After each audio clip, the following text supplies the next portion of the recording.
Hi everyone, model set का solution कर रहे थे हम लोग। पीछे 4 लेक्चर्स हम लोग कर चुके हैं। इसके लिए यह 5वां और शायद अंतिम लेक्चर होना चाहिए।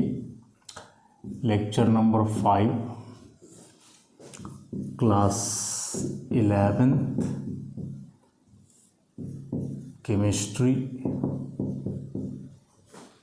Model set.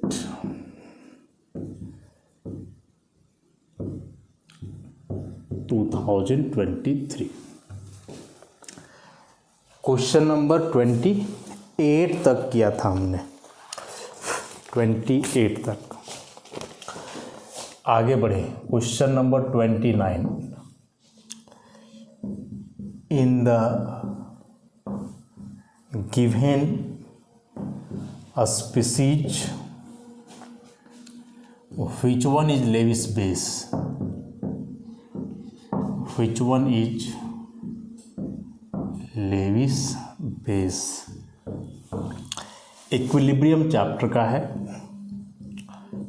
ऑप्शन में है calcium hydroxide BCl3, NeOH, D में है NH3।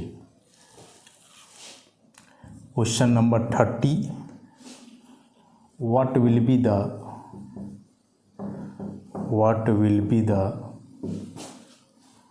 conjugate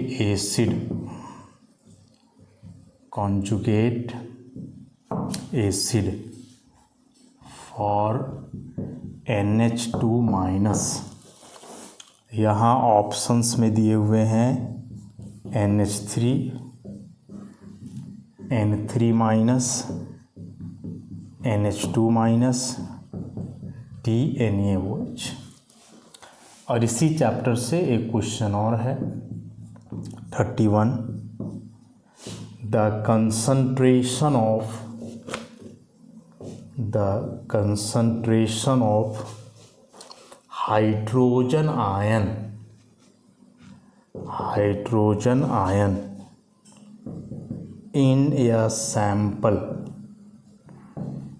in a sample of soft drink is 10⁻⁻5 molar. So what is its pH? 2, 3, 4, 5। ये तीनों क्वेश्चंस इक्विलिब्रियम चैप्टर से हैं, तीनों के तीनों। और इक्विलिब्रियम में भी जो सेकेंड पार्ट है आयनिक इक्विलिब्रियम, वहाँ से आसान से हैं। एग्जाम में आएंगे तो इन्हीं जैसा कुछ आना चाहिए। इन क्वेश्चंस को तो अभी हम लोग करेंगे ही, थोड़ा सा कंसेप्ट भी सीख लेंगे इससे हम लोग, ताकि इसके जैसा कोई दूसरा क्वेश्चन भी आ जाए तो हम कर पाएँ आसानी से। देखो, सबसे पहले क्वेश्चन जो 29 है, लेविस बेस। इसके बारे में तो लिख ही लो। एसिड और बेस का डेफिनेशन अलग अलग बेसिस पे दिया गया है। सबसे पहला आर्हेनियस, उसके बाद लेविस, उसके बाद Brønsted.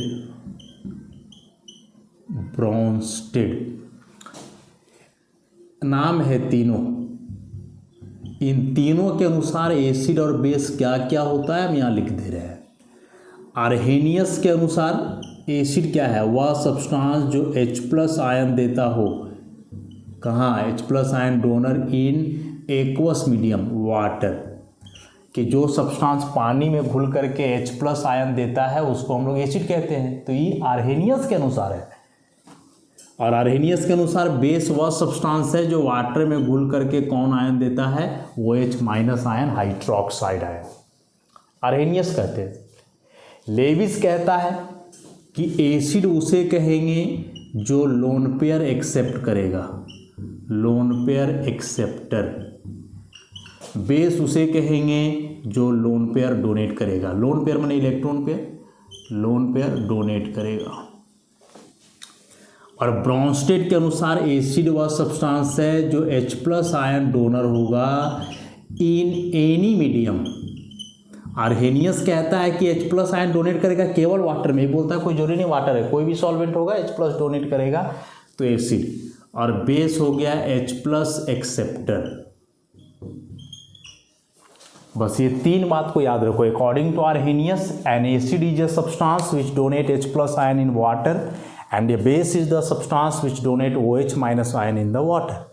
According to Lewis, acid is lone pair acceptor and base is lone pair donor. And according to Bronsted, H plus ion donor in any medium is called an acid and H plus ion acceptor is called base. ठीक है, ये तीन concept. अभी question में पूछा है कि Lewis base कौन है, तो OH वाला तो पहले ही हटा दो, OH वाला तो पहले ही हटा दो, क्योंकि OH वाला बेस होता है आर्हेनियस, लेविस नहीं होता है। अब इन दोनों में तुम्हें सोचना है, तो लेविस बेस मतलब कि लोन पेयर डोनर, तो भाई लोन पेयर तो वही डोनेट करेगा ना जिसके पास लोन पेयर बचेगा। अब लोन पेयर किसके पास है इसके लिए तो तुमको जानना होगा। बोरोन का वैलेंस शेल में इलेक्ट्रॉन 3, एटॉमिक नंबर 5 होता है, 2 और 3, तो इसका वैलेंस शेल में 3 इलेक्ट्रॉन है। देखो बोरोन 3 बॉन्ड बना रहा है क्लोरीन के साथ, तो सारा का सारा इलेक्ट्रॉन बॉन्ड बना दिया, इसके पास कोई लोन पेयर नहीं बचेगा। यहाँ नाइट्रोजन का वैलेंस शेल में 5 इलेक्ट्रॉन होता है, बॉन्ड बना रहा है 3, 2 इलेक्ट्रॉन्स बच गए, ऐसा एक लोन पेयर। तो यहाँ चूंकि NH3 में लोन पेयर बच रहा है इसलिए यही अपना लोन पेयर डोनेट करेगा और काम करेगा लेविस बेस का। So correct answer is D. यदि एग्जाम में लेविस एसिड पूछता तो लोन पेयर डोनर हुआ, बेस एक्सेप्टर हुआ एसिड। अब लोन पेयर एक्सेप्ट कौन करेगा, जिसके पास इलेक्ट्रॉन की कमी होगी। जैसे BCl3 को देख लो, बोरोन का अपना 3 इलेक्ट्रॉन, क्लोरीन देगा 3 इलेक्ट्रॉन, टोटल 6 होना चाहिए था, 8 नहीं है, तो 8 करने के लिए 2 लेगा।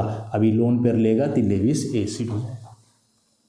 समझ गए बात को? एक कंसेप्ट था इसमें, बस उसे याद रखोगे, उसके आधार पर क्वेश्चन को हम कर दिए तो यहाँ से क्वेश्चन हो जाएगा। और हो सकता है यहाँ लेविस दिया है, एग्जाम में आर्हेनियस, ब्रॉन्स्टेड कुछ भी पूछा जा सकता है। ये 3 के अलावे भी कंसेप्ट हैं 2-3 और, लेकिन सिलेबस में हम लोग का ये 3 आर्हेनियस, लेविस और ब्रॉन्स्टेड। नेक्स्ट क्वेश्चन है what will be the conjugate acid for NH2 minus. ये भी एक इंपॉर्टेंट है, पिछला साल भी एग्जाम में आया था क्वेश्चन इससे। तो देखो यहाँ से एक बात हम लिख रहे हैं कि यदि कोई बेस है, एक कॉन्जुगेट एसिड बेस ब्रॉन्स्टेड से रिलेटेड है, ब्रॉन्स्टेड कंसेप्ट से, यदि वह बेस एक H प्लस आयन लेता है तो जो बनेगा वो कहलाएगा इसका कॉन्जुगेट एसिड। और यदि कोई एसिड है तो वो तो H प्लस आयन देगा, तो H प्लस आयन देने के बाद जो बनेगा वह कहलाएगा उसका conjugate base. According to Bronsted, H plus ion donor is called acid and H plus ion acceptor is called base। तो एसिड H प्लस डोनेट कर दिया, तो H प्लस डोनेट कर देगा तो कुछ बनेगा ना, तो जो बनेगा वो कॉन्जुगेट बेस कहलाएगा। एसिड से कॉन्जुगेट बेस, बेस से कॉन्जुगेट एसिड।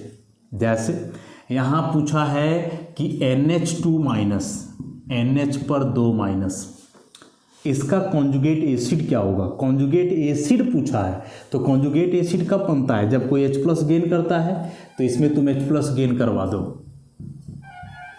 तो NH एक H और हो गया NH2, यहाँ 2 माइनस और यहाँ 1 प्लस, तो 1 प्लस 1 माइनस खत्म, 1 माइनस, तो NH2 minus is the conjugate acid. इसी में मान के चलो उल्टा पूछता कि NH2 माइनस का कॉन्जुगेट बेस क्या है, तो कॉन्जुगेट बेस कब बनता है, कॉन्जुगेट बेस कब बनता है, जब कोई एसिड H प्लस निकालता है। ऐसे NH पर 2 माइनस था, ये H प्लस निकाल देता, बचा हुआ हाइड्रोजन भी निकल गया, तो अब केवल N बचा। 2 माइनस पहले से था, 1 प्लस निकल गया तो 1 माइनस और बढ़ जाएगा, 3 माइनस, तो N ट्रिपल माइनस हो जाता है इसका कॉन्जुगेट बेस। कॉन्जुगेट बेस पूछता तो N ट्रिपल माइनस, एसिड पूछता तो ये तरीका, इसको नोट कर लोगे काम हो जाएगा। किसी का भी पूछा जा सकता है, जैसे मान के चलो पूछेगा HCO3 माइनस कि इसका कॉन्जुगेट बेस बताओ, तो कॉन्जुगेट बेस बताने के लिए H प्लस निकाल दो, तो H प्लस निकाल दोगे तो क्या बचेगा CO3 माइनस माइनस, तो E हो गया इसका कॉन्जुगेट बेस। कॉन्जुगेट एसिड पूछता तो कॉन्जुगेट एसिड के लिए H प्लस जोड़ दो, तो इसमें H प्लस जोड़ दो, तो HH हो गया H2CO3, एक प्लस माइनस खत्म, तो इसका कॉन्जुगेट एसिड हो गया। किसी का भी पूछा जा सकता है, तो खाली ये वाला बात याद रखो कि बेस में H प्लस जोड़ोगे तो कॉन्जुगेट एसिड, मैंने कॉन्जुगेट एसिड बनाना है तो H प्लस जोड़ोगे, और कॉन्जुगेट बेस बनाना है तो H प्लस हटाओगे। ठीक है, कॉन्जुगेट बेस बनाना है तो H प्लस हटा दोगे एसिड से, और कॉन्जुगेट एसिड बनाना है तो H प्लस जोड़ दोगे। इतना सा बात। नेक्स्ट क्वेश्चन नंबर 31, पीएच से रिलेटेड बहुत चांसेस है कि पूछे या क्वेश्चन एग्जाम में, इन्हें आप नोट कर लोगे।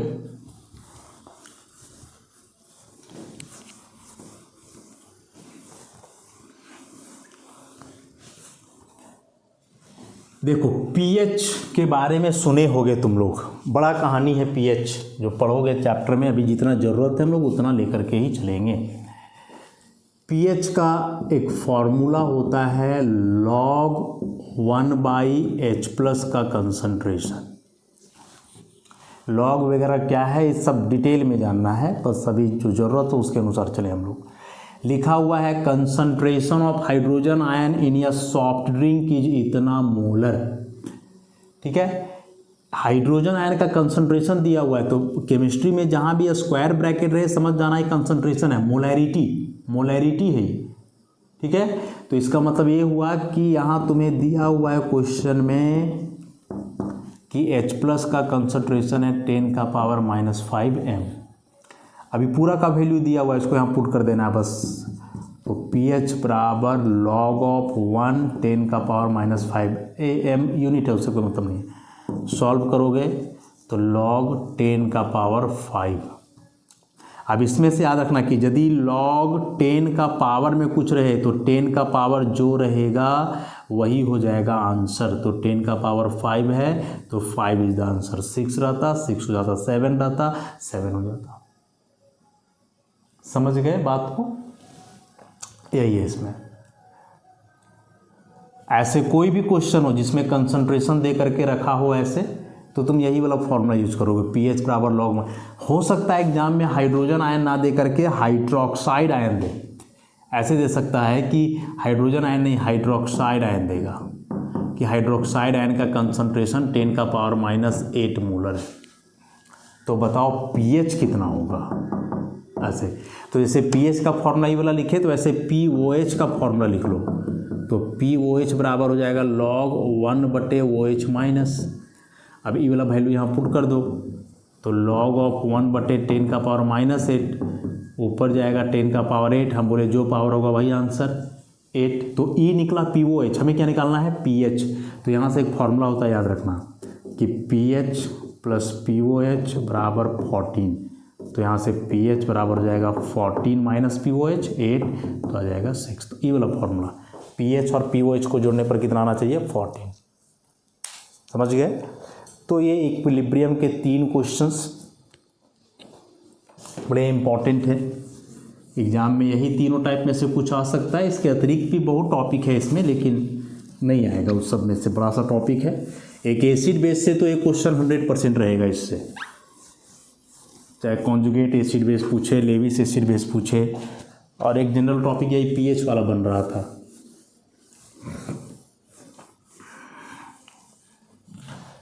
नेक्स्ट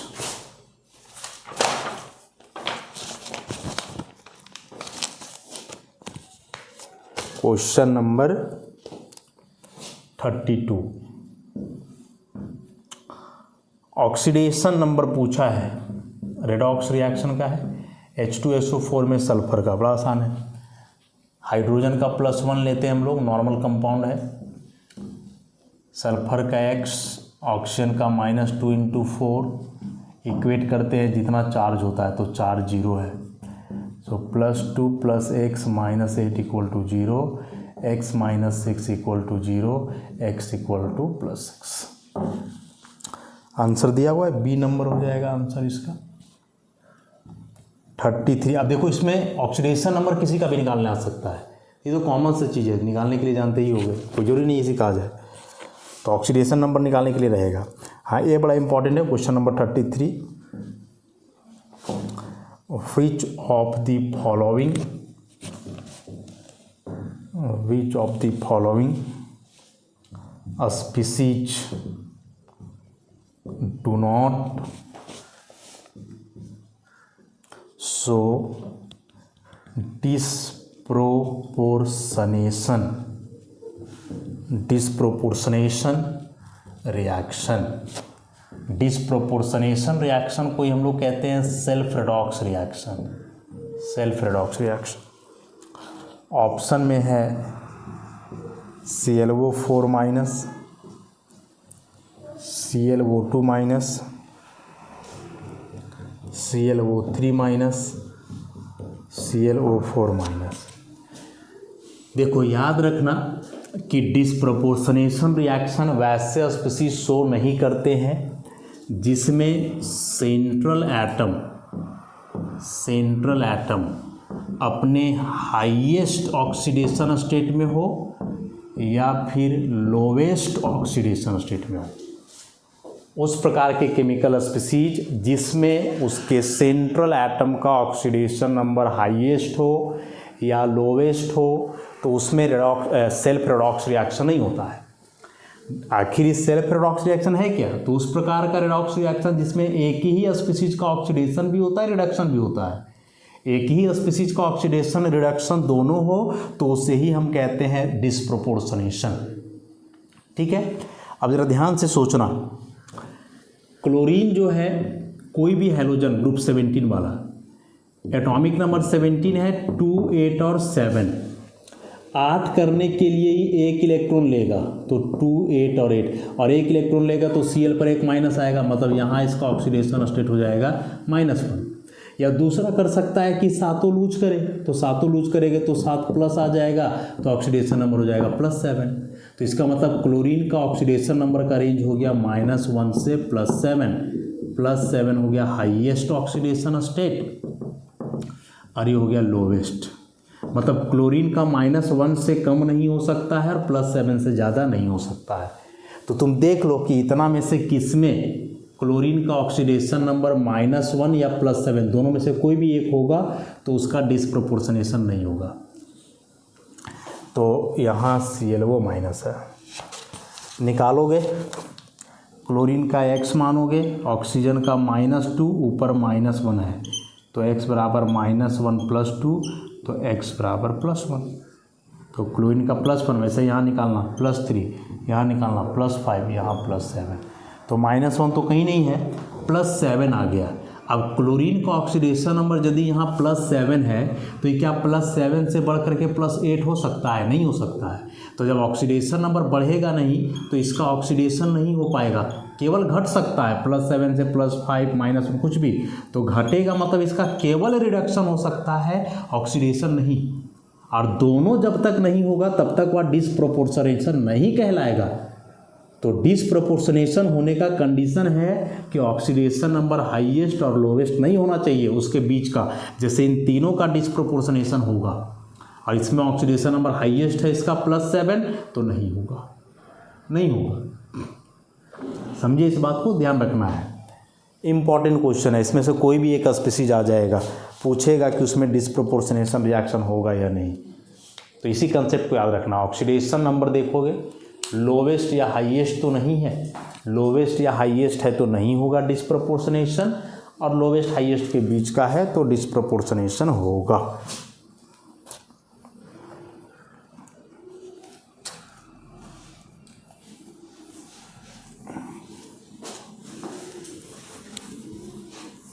हर चैप्टर से एक ना एक क्वेश्चन दिया ही है। नेक्स्ट है question number 34। The nature of CO2 gas is. CO2 gas किस नेचर का है पूछा है। ऑप्शन दिया हुआ है acidic, basic, P block element का चैप्टर है, न्यूट्रल, डी में है एम्फोटेरिक। इसको बता देते हैं। देखो, यदि मेटल का ऑक्साइड है तो याद रखना वो बेसिक होगा, यदि नॉन मेटल का ऑक्साइड है तो याद रखना वो एसिडिक होगा, और यदि एल्युमिनियम या जिंक का ऑक्साइड है, मोस्टली इन दोनों का, तो ये एम्फोटेरिक होता है। जैसे मेटल ऑक्साइड में तुम ले लो सोडियम ऑक्साइड, कोई भी मेटल का ऑक्साइड, सबके सब बेसिक है। क्यों? क्योंकि इन ऑक्साइड को वाटर में घोलोगे तो बेस का निर्माण होता है, 2NaOH। नॉन मेटल वाले जितने हैं सब एसिडिक होंगे। क्यों? जैसे CO2 है, इसको वाटर में घोलोगे तो कार्बोनिक एसिड बनेगा। एसिड है तो वाटर में घुलने पर एसिड बना रहा है, इसलिए एसिडिक ऑक्साइड। वाटर में घुलने पर बेस बना रहा है तो बेसिक ऑक्साइड। और जो वाटर में घुलने पे दोनों बना सकता है, एसिड बेस दोनों तरह का काम कर सकता है, वो एम्फोटेरिक। तो मेटल वाले सारे ऑक्साइड बेसिक होंगे, नॉन मेटल वाले सारे ऑक्साइड एसिडिक होंगे। जिंक एल्यूमिनियम का ऑक्साइड एम्फोटेरिक होगा। यहाँ CO2 दिया हुआ है, कार्बन नॉन मेटल है, नॉन मेटल का ऑक्साइड एसिडिक होगा। ठीक है, इस कंसेप्ट को याद रखना। नेक्स्ट 35 में है, डायरेक्ट क्वेश्चन है। कार्बन के अलग अलग फॉर्म हैं, जिस फॉर्म में कार्बन नेचुरली एग्जिस्ट करता है उसमें से डायमंड है, ग्रेफाइट है 4, फुलेरीन है और कोल है। ऐसा सबके सब केवल कार्बन से बने हैं। क्वेश्चन पूछ रहा है इन चारों में से थर्मोडायनेमिकली सबसे ज़्यादा स्टेबल कौन है? तो सबसे ज़्यादा स्टेबल ग्रेफाइट होता है, याद रखना। वजह पढ़ोगे इसका जब बताया जाएगा पी ब्लॉक या थर्मोडायनेमिक्स, वहाँ पे। बस अभी केवल याद रखना है कि कार्बन के जो अलग अलग फॉर्म हैं उनमें से मोस्ट स्टेबल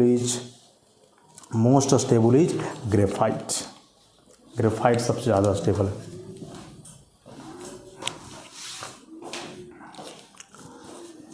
नेक्स्ट क्वेश्चन,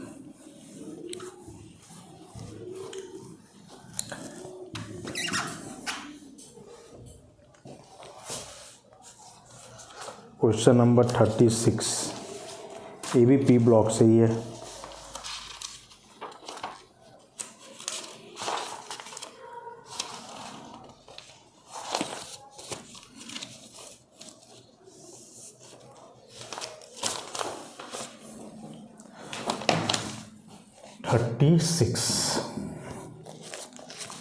बोल रहा है कि an aqueous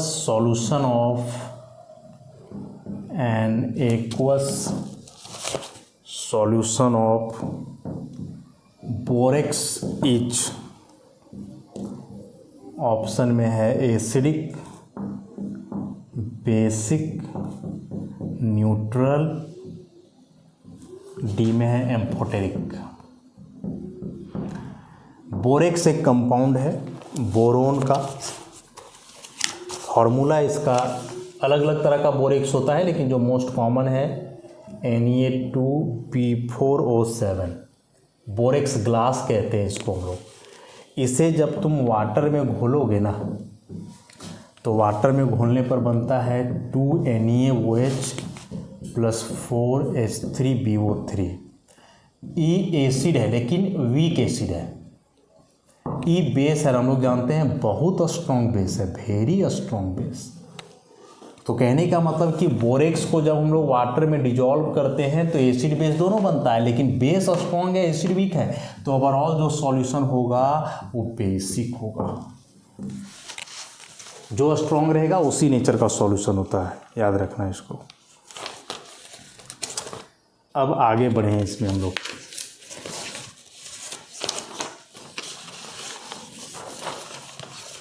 question number 37, organic chemistry से क्वेश्चन है।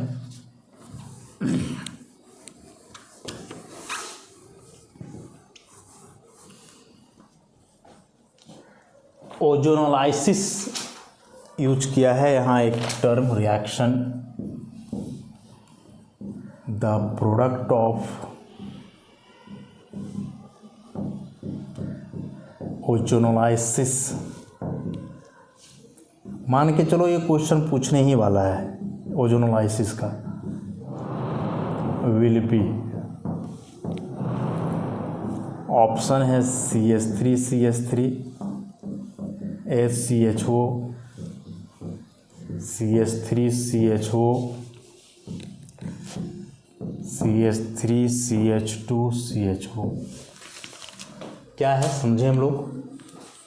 ओजोनोलाइसिस, ओजोनोलाइसिस में ओजोन तो सुना सुना लग रहा होगा। ओजोनोलाइसिस का मतलब समझ लो रिएक्शन विथ ओजोन है, रिएक्शन विथ ओजोन O3। बड़ा सा रिएक्शन है, मैकेनिज्म है, डिटेल में पढ़ोगे ऑर्गेनिक जब बताया जाएगा। अभी प्रोडक्ट डायरेक्ट कैसे बनाएंगे सो याद रखना। ओजोनोलाइसिस जब भी होता है तो अल्कीन का चाहे अल्काइन का, अल्कीन इज मोस्ट कॉमन। अब अल्कीन है माने कार्बन कार्बन के बीच डबल बॉन्ड होगा, कार्बन कार्बन के बीच यदि डबल बॉन्ड है तो बाकी एक कार्बन का 2 बॉन्ड खाली, इस कार्बन का भी 2 बॉन्ड खाली। इसका रिएक्शन ओजोन से O3 ऐसे लिखा जाता है, इसको ऐसे O3 और इसके साथ सॉल्वेंट होता है CCl4। एरो में ऐसा कुछ कुछ लिखा हुआ रहेगा, तो इस सब पर ध्यान मत देना, ZnH2O ऐसा कुछ कुछ लिखा हुआ रहेगा, तो पढ़ोगे चैप्टर वहाँ समझ में आएगा क्या मतलब है।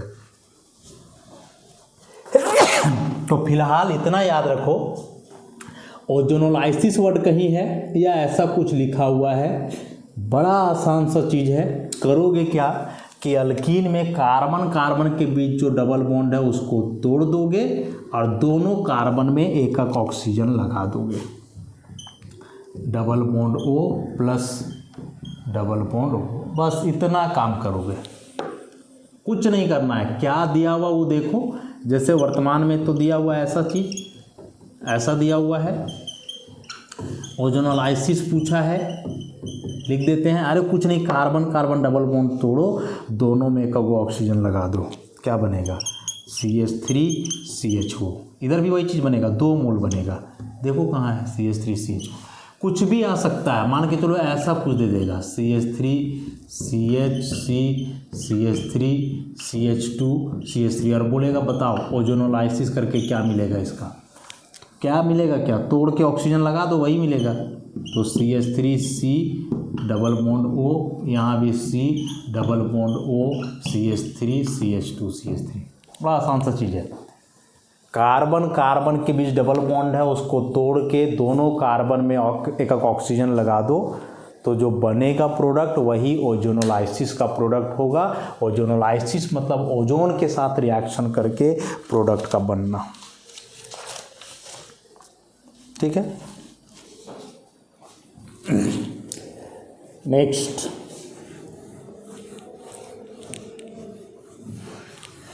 अगला क्वेश्चन इसका,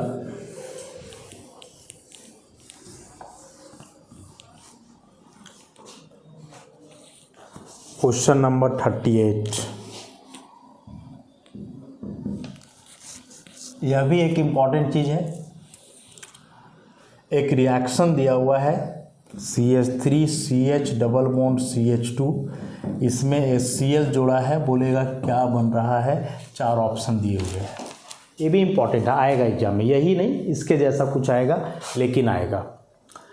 जब भी ऐसा कोई अल्कीन दिया हुआ हो डबल बॉन्ड और यहाँ कोई हैलोजन एसिड HCl हो, HBr हो, चाहे HI हो, तीनों में से कोई भी हो, तो इतना याद रखना है कि इसमें से डबल बॉन्ड का जो 2 कार्बन है, दोनों में से एक कार्बन में हाइड्रोजन जोड़ना है, दूसरे में हैलोजन, और ये जोड़ा जाता है एक रूल के अनुसार जिसको कहते हैं मार्कोवनी-कॉप्स रूल। बहुत इंपॉर्टेंट वर्साटाइल रूल है ऑर्गेनिक केमिस्ट्री का, मार्कोवनी-कॉप्स रूल। मार्कोवनी-कॉप्स रूल बड़ा इंपॉर्टेंट चीज़ है। यह रूल क्या कहता है? रूल कहता है कि कार्बन कार्बन डबल बॉन्ड में यदि हमें हाइड्रोजन और हैलोजन जोड़ना है, एक्स की जगह हैलोजन HCl कुछ भी, तो यह रूल कहता है कि इस केस में हाइड्रोजन को हम वहाँ जोड़ेंगे, वहाँ मतलब डबल बॉन्ड का उस कार्बन पे जोड़ेंगे जहाँ पहले से हाइड्रोजन की संख्या अधिक होगी।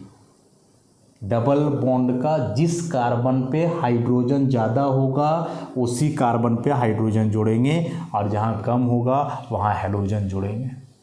तो डबल बॉन्ड का ये 2 कार्बन देख रहे हो, डबल बॉन्ड का ये 2 कार्बन देख पा रहे हो। ई वाला कार्बन में 1 हाइड्रोजन है, इस कार्बन में 2 है, तो ये वाला कार्बन में ज़्यादा हाइड्रोजन है, तो जहाँ हाइड्रोजन ज़्यादा है वहीं हाइड्रोजन, और जहाँ कम है वहाँ हैलोजन। तो प्रोडक्ट क्या बनेगा, CH3CH, यहाँ जुड़ जाएगा Cl, डबल बॉन्ड खत्म हो जाता है, सिंगल बॉन्ड CH2 और एक जुड़ गया CH3। This is the product. तो इसका ऑप्शन नंबर है B is the option, B number बनेगा। हो सकता है इसी की जगह कुछ भी आ जाए, दूसरा चीज़ आ जाए, CH3 double bond CH2 HBr ऐसा आ जाए।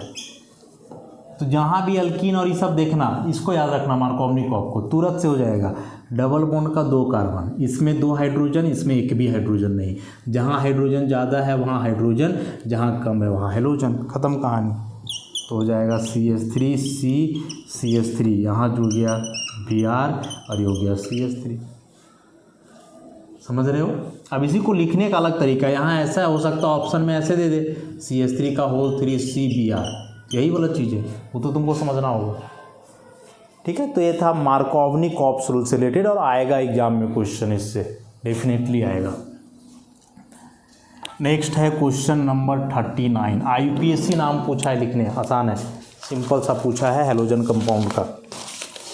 ऐसे CH3CH2CH ब्रैकेट में Cl और CH3 ऐसे। तो इसका स्ट्रक्चर लिख लो, CH3CH2CH, बगल में Cl है, मैंने इसी में जोड़ना है CH3। बस नंबरिंग कर दो, लॉन्गेस्ट चेन तो इसमें देखना उतना है नहीं, 1 2 3 4, इधर से नंबरिंग करोगे तो 1 2 3 पे आएगा क्लोरीन, इधर से 2 पे, जिधर से नज़दीक आता है फंक्शनल ग्रुप उधर से नंबरिंग होता है। तो 1 2 3 4, तो 2 पे क्लोरीन है, 2 क्लोरो, 4 कार्बन का अल्केन है ब्यूटेन। देखो अब नॉमेनक्लेचर में यही आएगा, ऐसा हम नहीं कह सकते हैं, लेकिन जो भी आएगा वो अल्केन, अल्कीन, अल्काइन और हैलोजन कंपाउंड होगा। ये 4 टॉपिक का नॉमेनक्लेचर करोगे, alkane, alkyne, alkyne, halogen compound, ये चारों के अलावा और किसी का नहीं आना चाहिए।